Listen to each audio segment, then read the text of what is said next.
Do I get to play basketball in heaven? Will my pets be there? Can I have my favorite foods in heaven? My Christian family members, do we get to share the same housing that Jesus has promised he's preparing for us? I receive questions like this on a regular basis in my ministry. What concerns me is many a person is going to add to that question with a statement like this, because I don't see how I could be happy if this doesn't happen my way. Or somebody else says, well, I don't see how we could be heaven if I don't have it like this.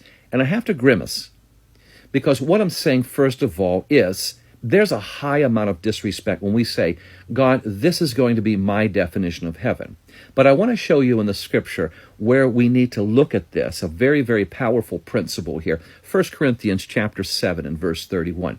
Paul is dealing in that chapter with talking about having eternity's values in view, and in the way that we have our family life, our living, and also what we possess, and also our emotions in acting and reacting. And he goes on to say in verse 31 that the fashion of this world is passing away. Now, what does that mean? Two very, very important Greek words there. In the Koine Greek, fashion is schema. And it means the pattern of things that you see from the outside, what you observe, the outward appearance. And then the other word for world is cosmos, the world system, the way things run here.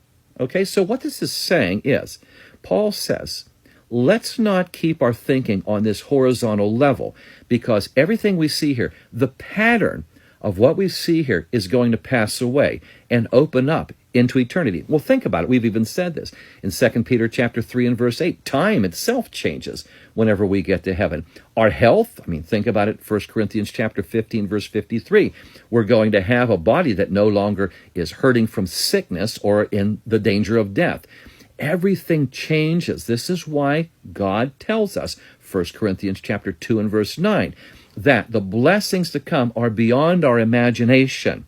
We can get an idea, verse 10 says, but these things are well above anything that we have ever seen or ever heard of.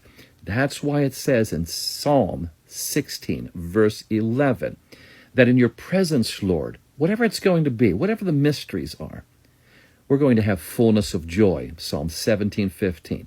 We see your likeness, we'll be satisfied.